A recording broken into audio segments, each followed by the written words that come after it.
This is episode 20 of the Investors Podcast.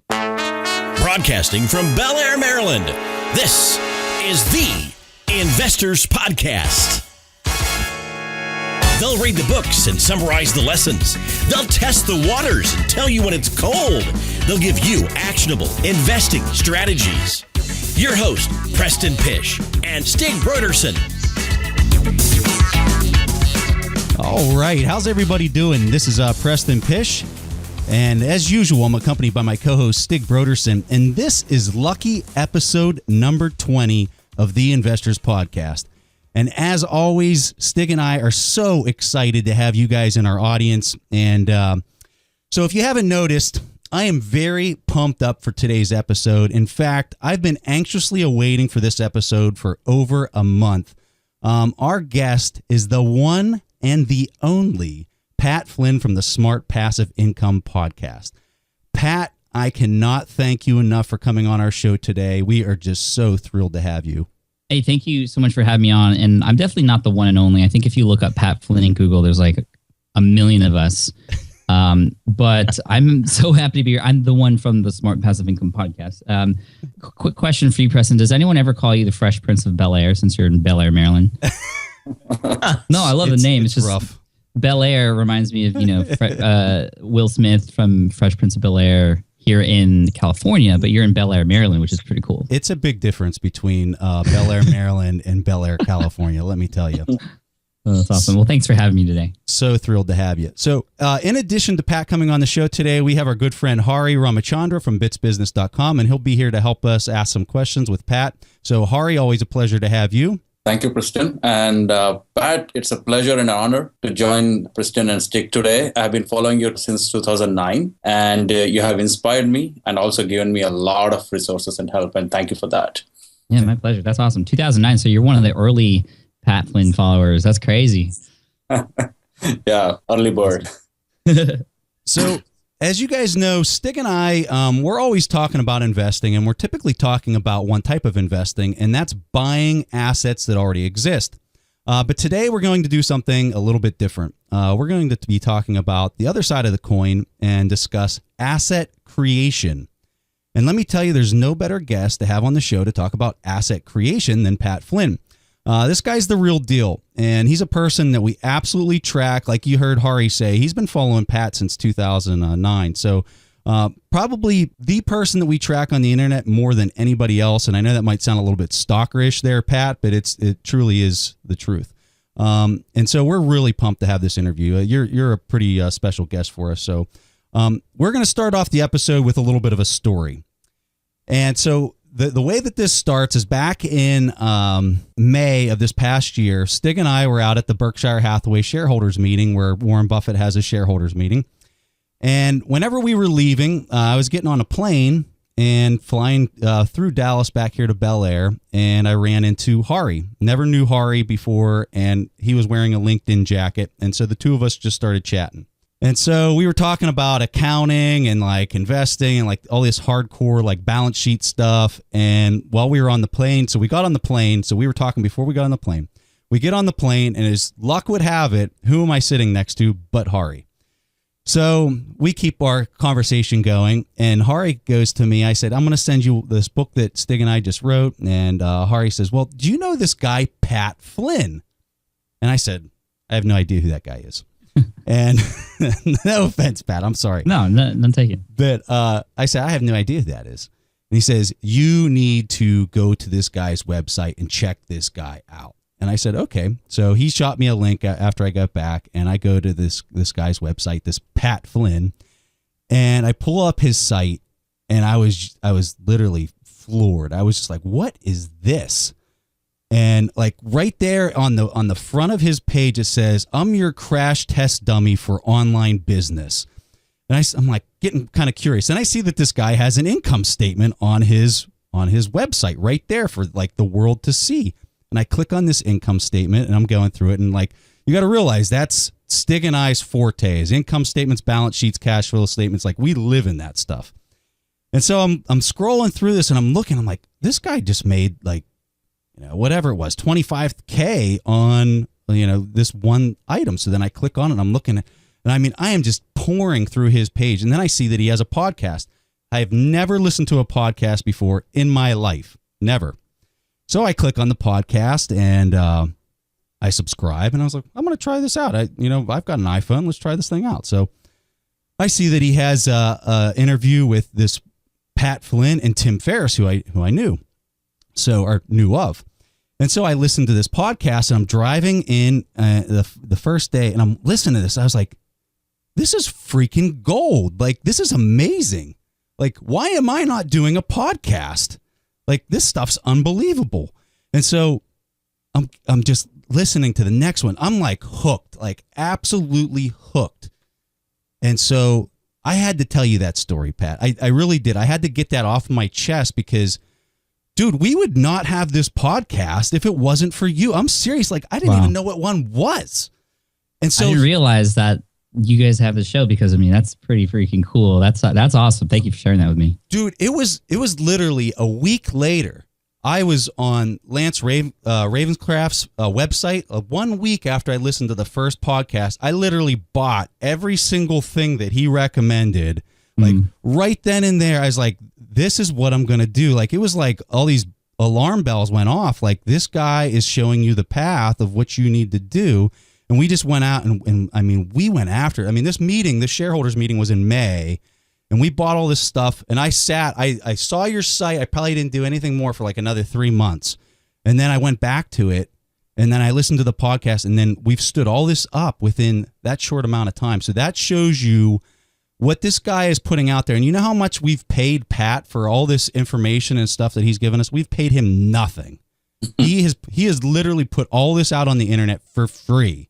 Okay, so you guys are paying me back right now, though, with everything you just said. Like, this is a form of payment, and I'm half joking there. I mean, really, when you provide value, just like you guys are doing right now to all the listeners out there, if they can use that information and it helps them, they're going to try and find ways to pay you back too. I mean, that's just the law of reciprocity. That is for real, and that's kind of how I've been able to build my businesses over time, is just by giving away as much free information as I can, and it always comes back to me in one way, shape, or form, just like this. And we're living, and I think that your thought patterns are now they're coming into our stream, and we're experiencing the exact same thing.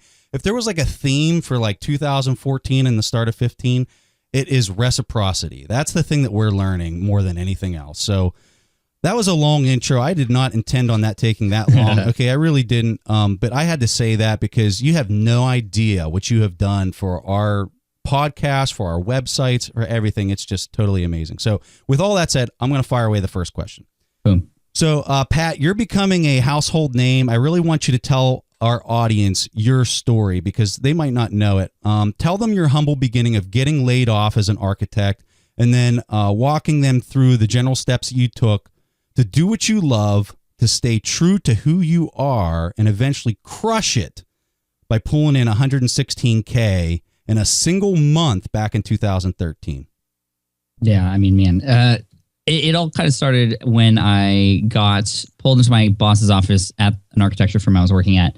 And I was just climbing the corporate ladder at that point. I was the youngest person, just previously promoted to job captain, and was doing just everything I could to just improve and climb that ladder. I was doing a lot of things that weren't asked of me in my job description, and everything was going great. I foresaw myself being in this industry for 40 years, having my own architecture firm down the road, being this world famous architect. And then all of a sudden, my boss calls me in. He sits me down. He says, "Pat, you're one of the youngest, brightest guys we know. Unfortunately, we have to let you go." And I was like, "What? Like, how does that, what you just said, connect with what you just said there?" And I was just floored. Like, I don't know if you've ever gotten the wind knocked out of you, but it was like that times 100. Because I had just done everything right up to that point, and it was just so frustrating. And I couldn't even think at that point. I had just proposed to my girlfriend, and she said yes. So I had that on in my head too, and just I thought I failed. I was like, what did I do wrong? I must be a complete failure. And obviously, it wasn't me. It was the economy back in 2008. And I just got kicked. It was this toilet drain, and I got pulled down under with it. And my initial reaction was, okay, I'm going to call every architecture firm that I know, every contractor that I've ever worked with, and just beg and plead for a job, because this is what I went to school for. This is what I've been doing for the last 3 years. I don't have anything else right now. And at the time, it wasn't I didn't feel lucky, but now looking back, I'm like, luckily there was nothing open. Everybody else was firing everybody else or letting people go. And after a couple months of a buffer period, I had a buffer period actually because I was job captain. I was in charge of certain projects. They couldn't just let me go that day. I had 2 or 3 months to kind of work with those clients that I had and kind of have myself get away from those in a slower period of time than just that day. So I had some time, but I had a termination date about 3 months later after that business meeting. And every day I was taking the train because I moved back with my parents. My wife moved back with her parents too because we were saving money for the wedding. And on that train ride, I switched from listening to music because I just got bored of my playlist to this thing called podcasts. And I had never listened to podcasts before. And I discovered one called Internet Business Mastery with these guys named Jason and Jeremy. And they were awesome. And on one of their shows, they featured a guy who was making 6 figures a year, helping people pass an exam, which is called the project management exam or the PM exam. And that's when a light bulb went off for me because I had taken an exam as an architect that was really hard. There wasn't much information for it. And I had actually created a website to help myself pass that exam. Myself and a couple of my coworkers never, ever intended it on being something that anyone else in the world can find. I didn't know how Google worked or keywords and all that stuff. I didn't know how that worked. I just built that site for me and a couple of coworkers. And then after I passed that exam, I just let it sit there. There was no reason for me to go back until I heard this interview. And I went back to that site. I put an analytical tool on that site to keep track of traffic because I wanted to build this into a business just like that guy did. And the next day, once one full day of traffic registered on that site, I saw that there were 5,000 or 6,000 people already visiting my site every single day. Oh my God. And I was floored. And I first I had those reactions like, oh my gosh, I got to take it down because it wasn't like, yes, business opportunity. It was more the resistance and the fear that we always fear when we dive into something new, right? And it was like, oh, what if the information's wrong? What if I get in trouble for doing this? Like, I don't even know what's going on here. But then I started to get involved with internet business a little bit more. I reached out to those guys in Internet Business Mastery. I joined their program. I talked to a lot of people there and found out that I had a great opportunity on my hands and that I really had to begin to figure out how to potentially monetize this thing. And so to make a longer story short, I published a book, a study guide in October of 2008 that took about 2.5 months to launch. And it mostly took that long because I was just afraid. I was just scared of what people would think of it. But I eventually launched it because I had nothing to lose, really. And in that first month, I made $7,908.55 selling a $19.99 ebook. And the really interesting thing about that month especially was I got a number of emails from people who had already passed the exam a long time ago, who purchased my book anyway. And they said, Pat, finally you gave me a way to pay you back for all of that free information you gave me when you helped me pass a few months ago. And I was just like, wow. This is awesome, because my whole perception of internet business before this was like scam, red alert, this whole, you know what I'm talking about. This internet scammers, like, here I was in internet business and doing it in such a way that I was providing value. I was getting paid for it and getting these incredible notes of thank you. And it kind of took off from there, and the business kept growing. I started to add more products like an audio guide and practice exams, and it just exploded. And I was able to make within a year over $200,000 from that business. Now, I tell that story and it sounds like it all happened overnight, but I just want to make sure everybody knows that that site was up for a year and a half. It had time for Google to find it. I had for a long time pumped content into it every single day. Again, like I said, for myself and for my audience, or for my coworkers. So I just want to let everybody know that this, like any business, takes a long time. And you hear these stories about overnight successes, and they're a rare case. They can happen. But what I teach on my site, smartpassiveincome.com, which I created because people were like, oh my gosh, how are you doing this? You need to share this, that it could actually be done in a legitimate way. That's the kind of business I teach. The better you serve your audience, the more rewards you'll get back, just like I talked about. And so on Smart Passive Income, now what I do is like I said, on the Crash Test Dummy, I build new businesses and I just test out things and see what happens. And whether it goes well, which sometimes it does, and maybe sometimes it doesn't. Actually, most of the time it doesn't. It's always a lesson for everybody watching, so they can learn from my mistakes, my wins and my failures and successes. And that's kind of what has launched me into this sort of leadership role in the area of online business and entrepreneurship, but also, and what I like better is the authenticity and the transparency behind it. And I see a lot of people sort of taking on that same strategy, just, don't try to put up a front. Just be real. And we're in an age now where people want to do business with other people. And the more you can be a human being on the other end of that website, the more chances you have to make a difference and to actually make a real connection, a human to connection over two computer screens in that way by just sharing everything. And that's kind of the approach I take. And so, sorry that was such a long story. I get so pumped when I talk about this stuff because it makes me relive this amazing journey I've had, and hopefully it inspires some of the listeners out there. You know, and before Stig jumps on his question, I just want to highlight, I tell people this all the time. Some of my biggest setbacks, the things that, like, when you're in the moment and you're experiencing it, like you said, it was just like gut wrenching. You just like want to throw up. When you're going through that, you're like, why me? Why is this happening to me? This is just so horrible. Why should anybody else experience this? But what's amazing is when you fast forward in time and you're able to look back at that experience, I can honestly say every time I didn't get what I wanted and I had like that major setback, it has truly been the biggest blessing and the biggest gift in hindsight, because it led me down and it led me in the direction that where I'm at right now. And I know you would feel the exact same way. I mean, you just described that, Pat, and I see Hari, you wanted to chime in. You obviously had the exact same stuff happen to you as well. It's just, you know, it's when you experience that and you have that horrible experience, you have to keep that in mind. Like, hey, this is happening for a reason. I'm experiencing this setback because there is something really big that's about to come, and I just need to keep a positive attitude and continue to work hard and stay passionate and stay real, like Pat said. I just wanted to add, Pat, that, you know, whenever I have met any friend who I know well or who I wish well, I've always shared your website, even though if they're not in the online business or not interested in entrepreneurship. The reason is your inspiring story. What I have found is, for me at least, personally, when I read about your story a long time back, as I said, one thing that helped me was that it took the fear away after listening to your story. And it made me better at my work because now I was not working with the fear in my mind, but I was giving it my full, and I knew what could be the worst that can happen. You'll get fired. And thank you for that. And the second thing that I want to add is, you call yourself crash test dummy. I wouldn't call you a dummy though. That's for sure. I mean, you're too modest for what you have accomplished. But the vice chairman of Berkshire Hathaway, Charlie Munger, famously has quoted or said that the best way to learn is from others' mistake. Yeah. And you are putting out yourself there day in and day out and making those mistakes for us. And thank you for that. Yeah, you're welcome. And even when I go back to that initial site that I created for those people passing this architecture exam, the exam is called the LEED exam, by the way, LEED. It's interesting because I, on that site, shared myself and the fact that I didn't get 100% on the exam, that I was teaching people how to pass. And a lot of people are like, "Oh, you shouldn't put your score there because that's, you know, you're showing that you don't know everything. Why are people going to buy stuff from you if you show that you make mistakes?"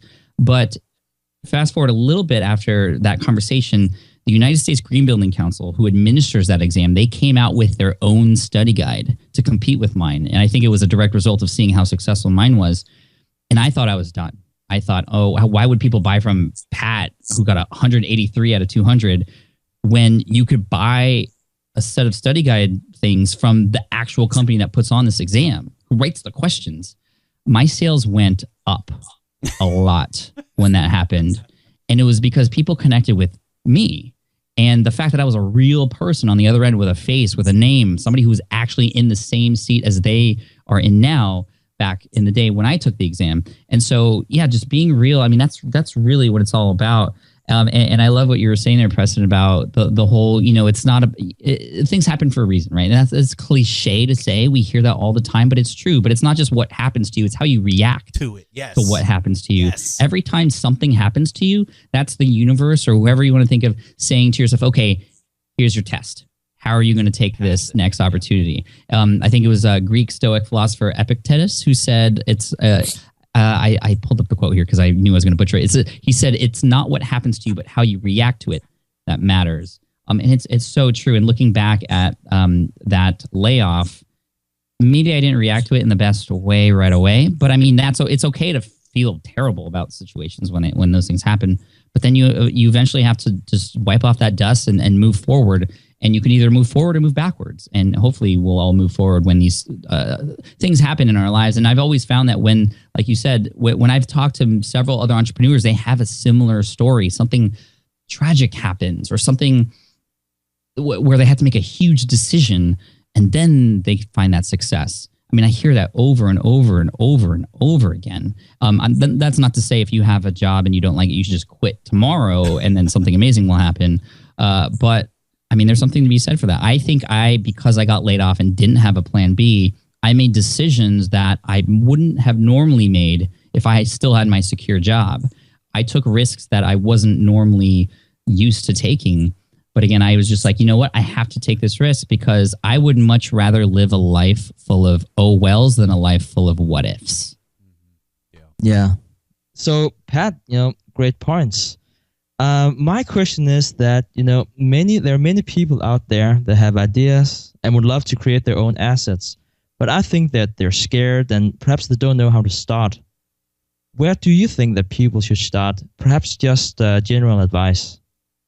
I mean, the first thing I would do is just take everything in your brain that you're thinking of about this particular idea and put it on paper. Like start to take, because our brains are a mess, right? We go from one thing to another. The moment you start to organize it and put it on paper, I would even put it on Post-it notes. Just take this idea that you have, put it in the center of your table, and then start to make Post-it notes right around it, just a cloud. It doesn't have to be organized or anything. And what's really cool is no matter what that is, whether it's a book or product or business idea or a website, you're going to start to see patterns and groupings, and those become chapters, those become categories on your website, those become different products for that business. It's really cool when you start to mind map. That's a sort of strategic term for what we're talking about here. There's even mind mapping software that will help you do this as well. One of my favorites is called MindMeister. That's one of my favorites because you can actually share that and collaborate with other people on your team, which is pretty cool.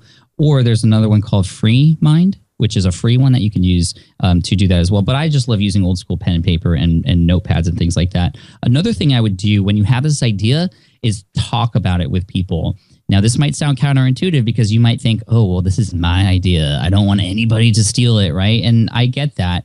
But nobody's going to be as driven as you about this idea. Nobody's going to steal your idea. And if they do, you can do it better than them. You have to realize that whatever this idea might be, but the purpose of talking about it with other people is because you will begin to have a conversation about it. It flushes out these little hidden gaps in your idea. You might even find out through conversation that this is a terrible idea. And instead of working on it for 2 years, spending a lot of money and putting it out there and then having people tell you it's terrible, why don't you talk about it now so people could tell you it's terrible, or they tell you it's awesome and that you have to do it, in which case you would be even more motivated to do it. And what's really cool is if you can begin to talk about this, not just with your friends and family, but with people who are in that target market as well, they will, as your potential customer, help shape what that thing is. Again, we're talking about something hypothetical, whether it's a physical product, an informational product, or a service, whatever. But when you talk about it with your target customer, with their pains and their wants and their needs in mind, really, you need to build a solution to a person's pain. And that's really what it comes down to. When you could do it with them, I mean, you just are creating the product that they need. Instead, you're not guessing anymore. You're going based off of what they say, and that's how you could validate it as well. You might also find that there are companies out there, websites, products similar to what you're thinking about. Should that stop you? Absolutely not. That validates the fact that you are on the right track. And you might think, oh, well, I'm late to the game.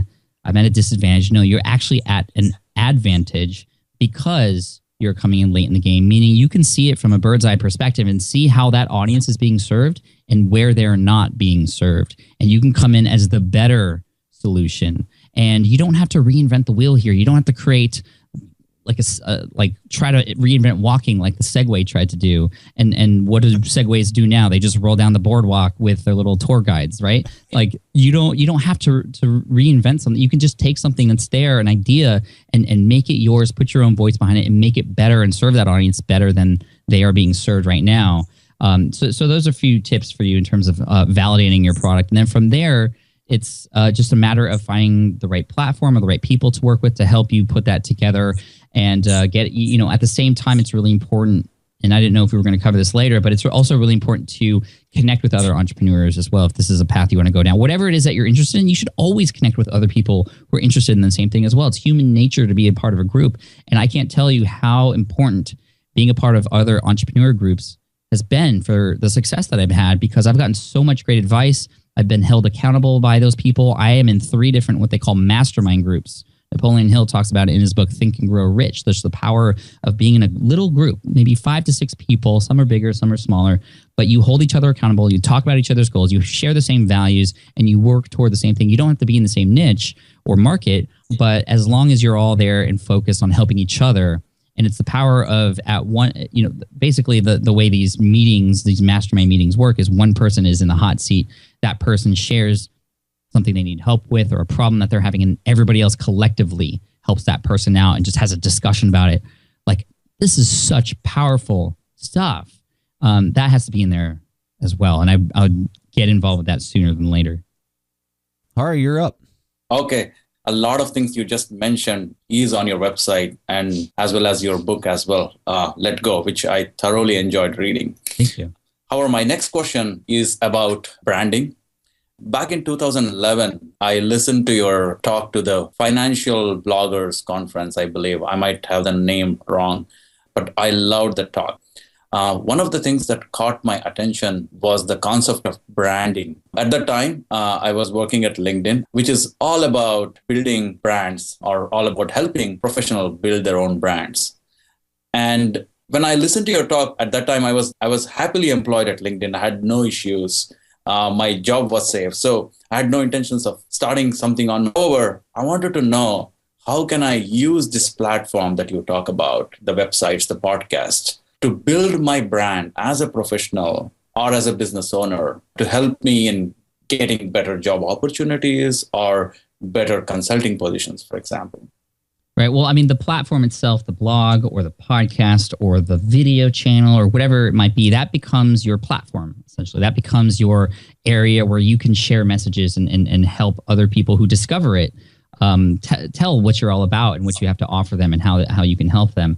What's really cool about the branding thing is a lot of people think about branding and they're like, oh, okay, what's the colors? What's the logo? What's it going to look like? But I really want you to think even beyond that, or actually even before that. What makes you unique? Your company or you, if you're branding yourself as a personal brand, or your company or your product, like, you have to understand what they call, what is your unfair advantage? That thing that you can bring that nobody else can bring. And once you discover what that is, and you might not know what it is at first, maybe it's going to take some time to find out what it is, or some conversation between you and your target customer or your target market. But once you find out what that is, you got to milk it, because that's what's going to help you stand out. And that's truly the big lesson there. That's something I picked up, because I remember in 2010 with Smart Passive Income, my website was doing okay. I just started my YouTube channel, and I didn't have nearly as many people visiting the site. I only had hundreds a day. Now I have 20, 40, 60,000 people coming to the site a day. So I was in the very early days, and I remember going to one of my mentors, and I told him, dude, like, I have all these business ideas I want to do now. Can I pitch them to you and just show you what I'm thinking of? And I showed him these 5 different business ideas, again, completely brand new. And he's like, these are great, but they don't have any of you in it. And I'm like, what do you mean there's no me in it? He's like, there's no Pat Flynn. People connect with you. That's what makes you special. You just have this unique ability to make real connections with people in this digital world. Somehow you're able to do that. And I never heard anyone tell me that before. But when he said that, that's when Smart Passive Income became Smart Passive Income with Pat Flynn. And that's when Pat Flynn's personality started to get injected into everything, because that's what made me unique. And I knew I had the unique advantage of being able to really make a true connection with people, although we all have that advantage as well, because nobody is like any of us. And it's so funny, because I think about back in high school, my friends and I, we like made business cards. Like, we didn't even have businesses, but I don't know if you guys did this too, but we just thought it'd be cool to have business cards and put our name and our phone number and our email on there, right? Got your suit on. Yeah. But we try to make those business cards look so professional, right? With like 3 squares and a little swoosh coming across like a corporation, right? But we're going away from that time now, where people want to know who that person is, and not just like what their icon looks like, but what does that person look like? And that's what makes those real connections. And that's what's going to help you stand out is you. So what's unique about you? And people might be like, oh, well, I'm not unique or anything, but yes, you are. You just have to figure out sort of what it is that you do. And even if you do something that somebody else may do already, people are going to connect with you just because people are going to connect with you. I mean, that's just the way it is. I remember, for those of you who have listened to my podcast, at the beginning of every episode, I put a fun little fact about me, which my voiceover guy reads. And I remember pitching that idea to some podcasting experts, and they were like, Pat, this is the dumbest idea I've ever heard. Why would you waste your time and money having another guy talk about you and these random fun facts? Nobody cares about your facts. They just want to get into the business stuff. Well, I did it anyway. And, my podcast is now 13 million plus downloads. And when I go to conferences, people always start with something that they connect with based off of those little fun facts. Like people come up to me and they're like, dude, how's your fantasy football team doing? I'm like, I don't want to talk about it this year. It's terrible. They're like, dude, I played the trumpet too. Or Pat, I'm half Filipino also. Or I was in the marching band too. Like that's what they say. And that's how and why they always end up saying the same thing. When I meet them, they always say, Pat, I feel like I know you. Yeah. Which is such a cool thing. Yeah. And then all the business and the money and the income. I mean, that's just a byproduct of building real relationships, I feel. Well, and it's so true because, I've been listening to your podcast for the last 6 or 7 months, and it feels like we have had these conversations for a while. Like, and this is the first time I've ever talked to you in my entire life. So what he's saying is 100% true because it's just so natural to talk to you because we've been listening to all those different things, and you do know those little nitnoid things that you're talking about that are just like no one else would ever know. Do you remember any weird facts about me? Well, of course, I played the trumpet in high school, and you played the trumpet in high school. So it's like whenever I heard that, I was just kind of like laughing. It was just like, it's just like little things like that. You do relate to the other person because of things like that. Yeah, that's what they call, or I'm calling, the moment of activation. That's the yes. And that's how you're going to remember that person, and then you always come back to them. The thing I want to say about brand that a lot of people don't get is it's all about trust. Whenever you're building this trust, like brand, you can hear how we're saying all this stuff to Pat because we've been listening to his podcast. He has built an enormous amount of trust, not just between the three of us, but all these other people that are in his audience, and that's a brand. And let me tell you, there's extreme value in that, the trust. And that's the thing that you need to focus about. And that's the thing that you need to really think about whenever you're trying to build a brand is how can I build trust with the people and my customers or my audience or whatever it is for your product that you're trying to create. So let's go to the next question. Unless, Pat, did you have any follow-up that you wanted to say on? No, I just wanted to tag on the end of what you just said there. I mean, that's where really building these assets are coming from is first with building trust with people. Yep. Yeah.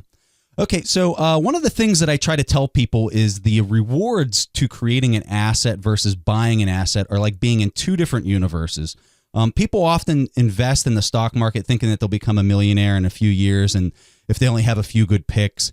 And it just doesn't work like that. If you're doing 10% returns in the stock market, you're doing a great job.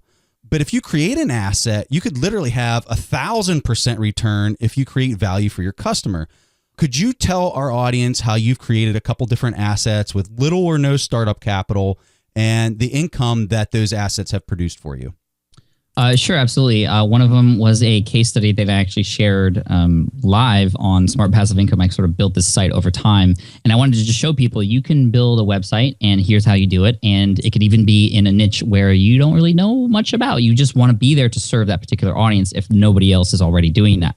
So using this keyword research tool that Stig was talking about, Market Samurai, I discovered that there was a term out there, security guard training is a term that was searched for quite heavily in Google, but very underserved in terms of what people find when they search that term.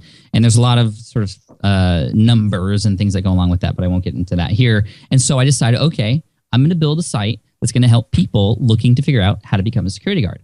I'm not a security guard. Funnily enough, my mom actually is, but that didn't really have anything to do with this. And I just started to do the research. And that's how it went down. I actually called using the phone. Remember what that is? I called actual security guard companies in different states because every state in the U.S. I found through my research had a different requirement.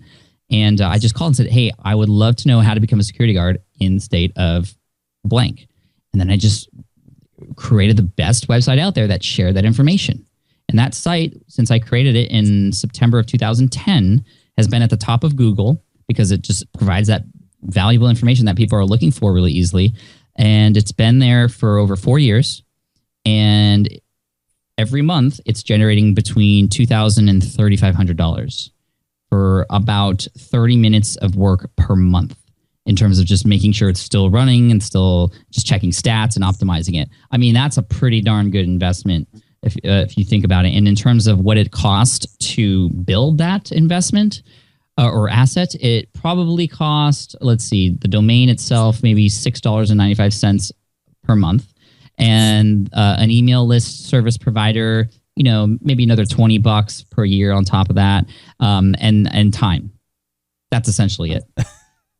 So that might sound crazy because that's not even that much money. It's just mostly time. So that was like together. a 1,000,000% return. A 1,000,000% return, and it's still going. I mean, that's my definition of passive income. To be able to create these businesses that serve people, and it can be done in an automated or semi-automated way, and then they can pay you back in return longer over time if you put in the work up front to do it. Another one that I've gotten into recently is in around the software realm. I had my team build a custom WordPress plugin, which was a podcast player for my website, for my new podcast when it came out last year, called Ask Pat, which is a 5-day-a-week podcast. And I thought it'd be crazy if, for those of you who don't know how podcasting works, essentially, usually what you do is every time you come out with a new blog post, there is an embedded audio file in there, and then the iTunes directories or whatever reads that there's a new audio file in there. And so essentially you'd have to create a new blog post every time you want a new audio file to go in there. Well, Ask Pat was coming out 5 days a week, and I didn't want to just overflow my audience or overwhelm them with blog post after blog post after blog post. So I decided to just post those audio files onto another server and just have one player on one page be able to continuously update what those episodes were. And so I created this podcast player, and at first it was called the Ask Pat player because that's all it was used for. And then people started asking me, where did you get that player? And then I thought I was cool because initially my answer was, it's mine. Nobody can have it. It's mine. Like, I custom built it. And I don't even know how to code myself. I hired somebody, obviously, to do this for me. And then, obviously, after maybe the 5th or 6th email, I was like, ding, business idea. And so my team and I got together to figure out, okay, how can we turn this into something that's really easy for people to use? It's already there. We just need to figure out, okay, how can we make it easy for people to use and put in their feeds and put in their show titles and things like that. And then that was launched mid last year in beta, meaning we only sold it to a limited amount of people in a closed group with not all the bells and whistles in there. There's a really cool book called The Lean Startup, which talks about this whole thing of a minimum viable product when you sell it, meaning you just want to build the solution. You don't need to put all the bells and whistles in there. And if you do it in a closed beta group, you can work with those first initial customers and have them tell you what else you can do beyond that they actually need instead of what you think they need. And so I've been working with those beta customers. There was about 400 or 500 of them actually. So initially already, I was making money, between $50 and $80 per license that we were selling, over 400 customers now. And then it was closed because we were working closely with them. We added new features. We tested. Software is a whole different beast. This is sort of my first foray into it. There's a lot of things that can break, especially because there's a lot of versions of WordPress and there's a lot of themes and a lot of themes on different versions. I mean, it's just crazy. So it's not as easy as I thought it was, but we still put in the time and effort. And we just launched last week version 1.0, which means it's open for good. And we've been making sales every single day, $97 for an annual license. And every customer, they're paying $97 a year. And we already have, a couple hundred customers at this point, and that's recurring income. And now all I have to do, because that system is set up, the purchasing process and the delivery of that code is set up, I just have to focus on marketing and making it better. And it's gonna that itself is a business out of the very, the whole slate that I have. So those are a couple examples for you. That's phenomenal. So that just shows you guys there's enormous opportunity, reward when you create your own asset versus buying somebody else's asset that they created. And the big myth here is it doesn't take a lot of capital to start it up. Everyone thinks that they have to have $100,000 to create an asset that's bringing in $3,000 a month. He did it with like under $50.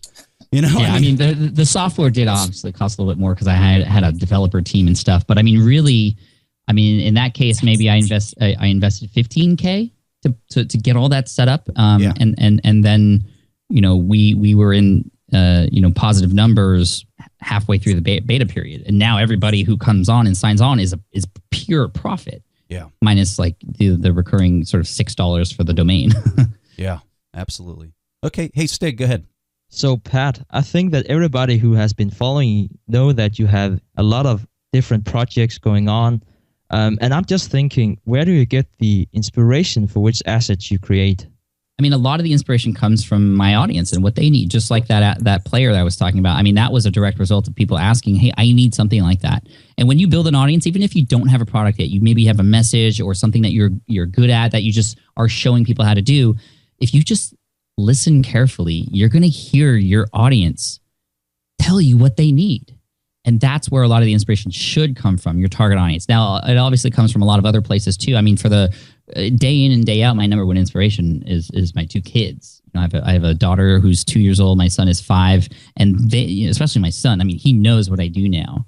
And he watches me on the computer. Sometimes he listens to me on the office when I'm podcasting every once in a while. And he asks all these questions. And I want to be there as an example for him to show him that you could create whatever you want. You could do whatever you want. And I know, again, that's one of those cliche things, but I want him to know that cool things happen when you put in the work, and you serve people. Earlier this year, we did a campaign on SPI, my blog, to build a couple schools in Ghana, which was really cool. And I told everybody, hey, if we can raise $25,000, I will match 100% of that $25,000 and we'll build 2 schools because it costs $25,000 per school through this program called Pencils of Promise at pencilsofpromise.org. I interviewed the founder of that company, and that is what inspired me last year to go and see what else I could do beyond myself, my family, my community. I wanted to do something worldly here. And we were able to raise together over $54,000. And I'm actually headed to Ghana in June to visit the schools that are being built and meet the children there. I mean, it's so cool. My son, unfortunately, won't be able to go, but he's going to see the pictures. And he even knew what was he knew what was happening. Like every day during that campaign, he would be like, how much are we making today for the kids? How much are we making today for the kids? And I'd show him like, look at Becky donated $100. And then he'd ask questions like, why are they donating money? Like, why, like I pick up the poop in the backyard for $1. Like this is a lot of poop picking up.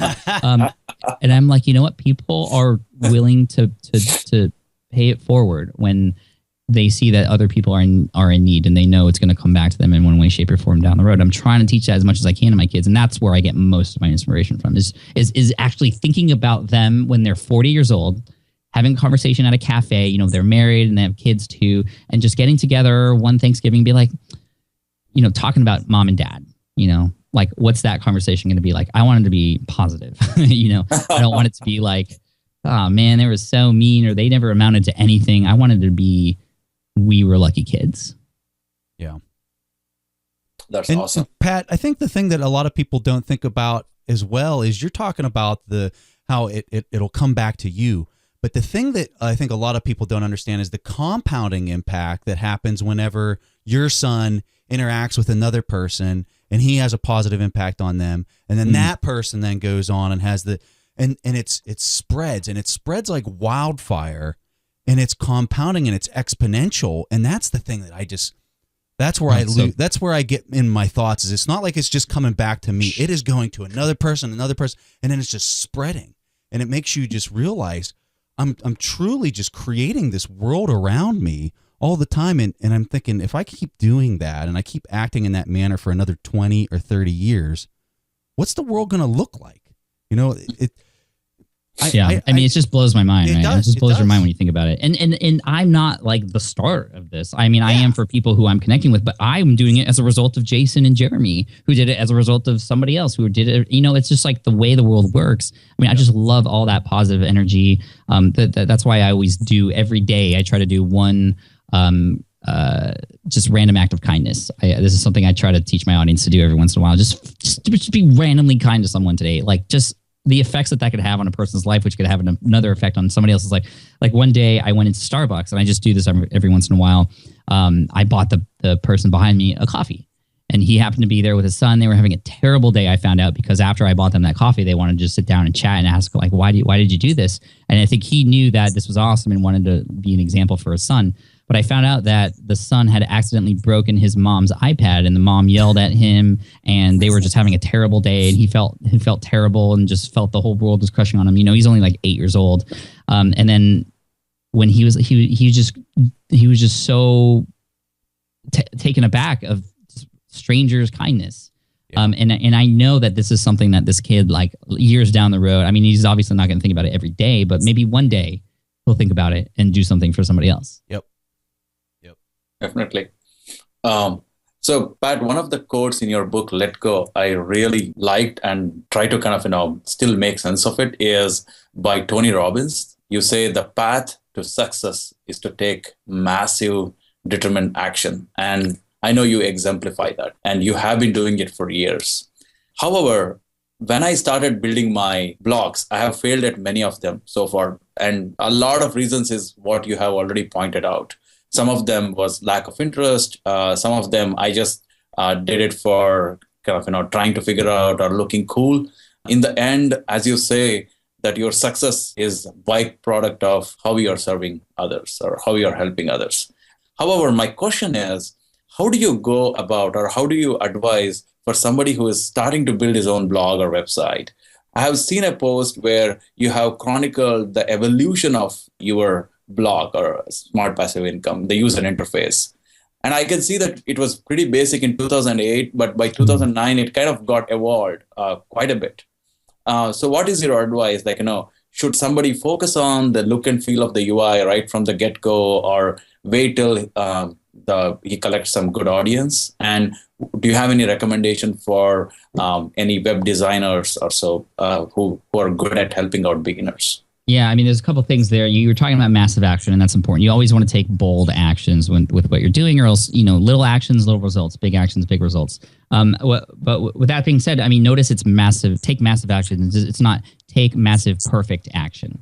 And the whole idea behind that is you don't have to be perfect. You just have to go, and you're going to make mistakes. You are going to fail. You realize that that's going to happen, but use those things as learning experiences so you can keep moving forward. You can read all the books you want. You can listen to all the podcasts in the world and have all that information. But you might as well not have ears or know how to read if you don't put those things into action, right? You're just as good as somebody who doesn't know how to read if you don't put those things into action. I think it was Mark Twain or somebody who said something similar. Einstein had a real similar quote to that.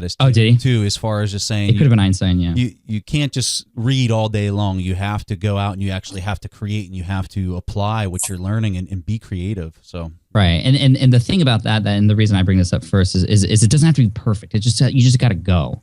And as we all know, we learn by doing mostly. You just got to, and when we're babies, right? When we learn how to walk, we get up, we stumble, we get up again, we keep trying, do something different, so on and so forth. I mean, we lose a lot of our childhood tendencies in that way, of discovery and curiosity and learning when we're older, just because we don't want to fail. We don't want to look bad, and it feels bad to fail. But no, failing is good as long as you use those things as learning experiences.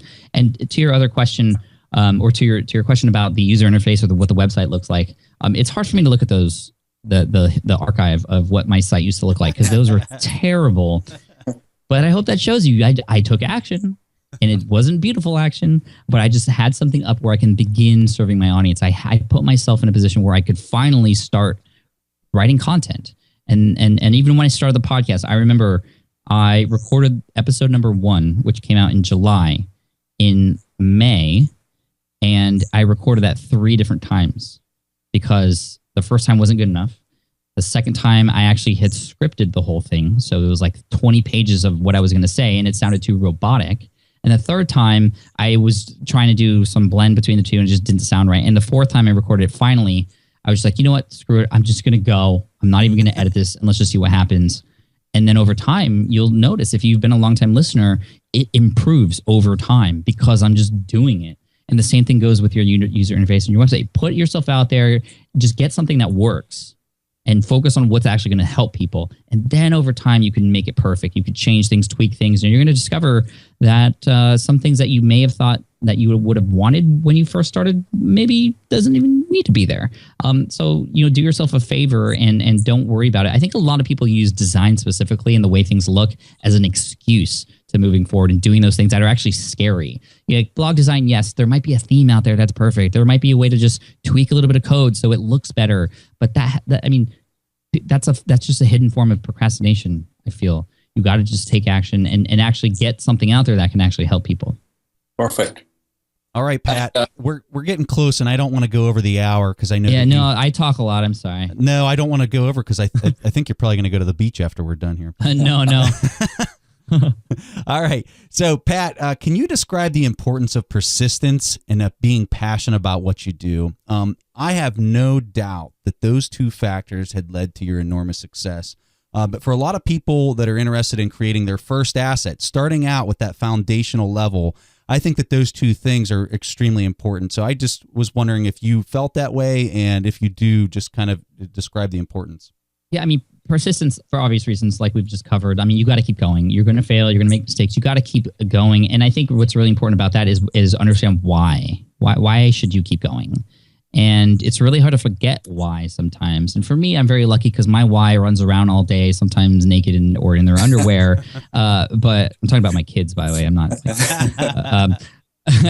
But it's like I see them every day, and I'm like, okay, I gotta get when I go into my office later today or tonight or whatever. I'm going to be in work mode because I want to be able to play with them tomorrow, that sort of thing. So I see my why every day, and that's why I am persistent, because I want to be there, like I said before, also as an example for them when they're older as well. And in terms of passion, yeah, that's obviously there. I enjoy what I do. You might be thinking, are you passionate about security guard training? No, I'm not passionate about security guard training, but I am passionate about helping the people who are looking to become a security guard. My why is I just want to help people. And I know that's very general, but then you got to narrow it down. Okay, how are you going to help people? And in that case, it just so happens to be I'm helping a certain set of people looking to start a security guard career, and connect them to the information that they need to become a security guard and to fulfill that role as the person providing that solution. Sorry. So absolutely have a passion for serving more than anything, and have fun with the process too. I have a passion for figuring things out and just experimentation. That's what I have fun with too. And you have to know what drives you and use that to your advantage as well. So yeah. Fantastic. Okay, Pat, your time is extremely valuable. We know that, and we can probably not extract everything that you know in a single interview. But if you had to pick the top 3 books, just 3 books you would like to recommend to our audience for creating the very first assets, what should they be? There's a billion books that are great out there, obviously. But I'll just name a few, and I also have a book club on patflynn.com where I recommend a cool book. Sometimes nonfiction, or sometimes fiction, but mostly nonfiction, mostly business related, but not always. But 3 books I would recommend. The first one is one that was I first picked up that was really inspirational, that showed me sort of the idea of creating this asset that could potentially be walked away from for a little bit. With anything I'm talking about, these websites and stuff, it's not a set it and forget it type of thing. It's a set it and forget it for a little while, potentially, and take breaks from it every once in a while. And that's the cool thing. Like, your website's up 24/7, 365. You can take breaks from it every once in a while. It's flexible. That's the cool part about it. But it's not once you have it up there, it's that way forever. Just like with your portfolio, you got to check and make sure it's up to date, and it has the shares that it needs to have at that moment in time. So it does require upkeep. So the first one is the 4-Hour Workweek by Tim Ferriss. That definitely super inspirational, and tells you also a lot about automating and just mostly sort of the idea of that whole 80-20 effect. What 20% can you do to get 80% of the results, and doing that in many different areas of your life too. So that's the 4-Hour Workweek by Tim Ferriss. There's also one that I would recommend called The One Thing by Gary Keller and Jay Papasan. And that's really important because anybody who's looking to start something new is likely wanting to start 100 new things at the same time. And when you work on 100 things at the same time, nothing gets done. And even within a particular project, maybe you pick one thing you want to do. Well, within that one thing, there might be 100 things to do. And then you kind of just jump all over the place and you get nothing done. So this book really lays it on the line as far as what, I mean, essentially the consequences of losing your focus on that one thing. And so I have that book very close to me at my desk here because often I will get distracted by bright, shiny objects, as we all do. And it brings me back to reality on what I need to do and what I need to focus on at this current moment in time. And then I would also recommend, I don't want to feel like this is a plug or anything. And if, seriously, if anybody out there listening wants to get this book for free from me, just let me know. It's my book, Let Go, which Hari mentioned already. It just talks about a lot of the psychological stuff that happens when you're transitioning. And a lot of the, I get very personal with that book in terms of all the things I went through and the other people that were involved as well, because this isn't just you who's going to go through this journey. It's the people around you who are watching you go through this journey as well. And I talk a little bit about that in the book too. And hopefully it just gives you a dose of inspiration before you sort of take that massive action. It's a super short read. And so if you want that book for free, if you're listening to this, just go to, just email me or send me a note on Twitter. How about that? At Pat Flynn. Or we'll put it in the show notes. We'll put it in the show notes. Cool. Absolutely. Cool. Thank you. That makes it easy for me. So, I'd love to give that to your audience. Go ahead, One Hardy. thing that I would like to add about Pat Flynn's Let Go is the coolest thing about that book is it's not just like any other book. It has multimedia along with it. It's kind of a new type of book. Maybe Pat will be able to explain it better. I bought it on Kindle, unfortunately, and then I had to go to his website to get all the videos and stuff. But Pat, you have a different format of the book as well, right? Yeah, it's really cool because I launched it on a platform called Snippet app, which if you have an iOS device like an iPad or an iPhone, you can download the book off of the Snippet app, which is a really cool multimedia experience reading platform where you're not just reading the text, but there's very, very high quality images. There's also video, and then in the Snippet app itself, it actually incorporates social media too. So you can see people having conversations about certain parts of the book as well using hashtags, which is pretty cool. And you could just pick it up on Amazon though, or go to the show notes on the site. And if you wanted to leave a review afterwards, that's cool. You don't need to buy it on Amazon to leave a review, but that is always helpful. It comes with a lot of cool videos, including interviews with me in specific locations. Like I went and took my videographer with me at specific locations where certain decisions had to happen or things were made. And also an interview with my wife in there, and also one with my dad, who initially when I got laid off was like, you got to go back to school and get your master's degree, which he's always right too. And he was right. I could have done that, and I could have gone out of that with more knowledge and maybe a better job after the job market came back. But I knew that because of the path I had taken, I had already done everything right up to that point, and getting kicked out just was such a big blow to me. I needed to take control for myself. And so you'll hear in that interview with my dad a little bit of interesting back and forth about that. And especially your interview with your wife got me in trouble because I showed it to my wife, and there you're appreciating your wife's work, like, with your kids, how much effort she puts in. And my wife was like, you never say this to me. Oh, man. See that, Pat? You're getting us all in trouble, man. Yeah, I that's not what I mean to do. But if you want to make your wife really happy really quickly, just say, I appreciate you out of nowhere. But she has the hardest job in the world. She takes care of the kids. Oh, that's true. And at-home mom, and she does that so I can do these things. And I love her for that. And so anyway, yeah, you'll see all that in the book. And why it's called Let Go. It's not just because I got let go from my job, but there's a lot of other things in there too. If that doesn't tell the audience what kind of person we're dealing with here, I don't know what else will, because I totally agree with you, Pat. I look at what my wife does. We've got 4 kids, and it's truly amazing. And in order for me to be down here recording, my son was trying to just beat down the door and come in, and it's like So he wants to see dad, and it's so true. She's the one that's there sacrificing her time and working so hard, and fantastic point. It just shows you the class act that we're dealing with. So, Pat, that wraps it up. We cannot thank you enough to come on our show. You have no idea. you can name any Hollywood celebrity, and I am much more starstruck by having Pat Flynn on my show than any one of those people. So, thanks, man. That means a lot. Really appreciate it. The podcast, everything. It's all because of your site and standing it up. So our audience can thank you if they're enjoying our podcast as well. So thank you for taking time out of your day to come on our show. Thank you guys for having me. Thanks to all the listeners out there for hearing me out. And I hope I've been able to help in some way, shape, or form. And also, if you want to just let me know that you like this, or maybe you didn't like it, maybe you thought it was terrible, just let me know on Twitter at Pat Flynn. I'd love to hear from you. I'm very responsive on there. All right, Pat. So if you guys want to find more of Pat Flynn, you go to smartpassiveincome.com. It has the links to everything else, his podcast. The blog is endless with information, just tons of information to help you start to create an asset and start to have these gargantuan returns with a small amount of capital. So, Pat, fantastic. Thank you. Cheers. Thank you. All right. So it's that time in the show where we play one of our questions from our audience. And this question comes from Aaron. Hi, Preston and Stig. This is Aaron Squizzato from Melbourne, Australia. First off, can I just add that I'm a firm believer in the saying, content is king. The information you guys deliver is second to none, and I've learned so much from Buffett books as well as listening to your podcast. So a big thank you from all of us here in Australia. My question is, what are your thoughts on investing in international markets versus local stocks? The reason I ask this is I'm very interested in US companies and the indexes. However, I do have to factor in the exchange rate when valuing US stocks. Are you able to shed some light on this topic? Thanks very much, guys. Hope to hear from you.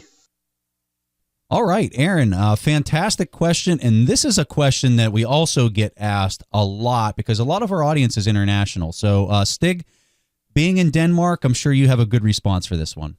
Thanks, Preston. And yes, I deal with this. And yes, I struggle with this. Quite a big deal, actually. Because, Aaron, like you, I like to invest in America. And, just like you, I guess that's because there are so many great businesses over there. Now, the covenant to that clearly is that we also have the problem with exchange rates because we're not just buying great businesses, we're also buying it in dollars. And if American dollars is not our own currency, then that will alter the price. Now, what I do is there are a ton of different stats you can look at, but I have like one key stat that I look at, and that is the OECD's price level statistics. And what that is doing is, this is all due to a thing we call the law of one price. And what that is doing is, saying if the price level is too high in a country, it might be because the exchange rate is overvalued. And the other way around, of course.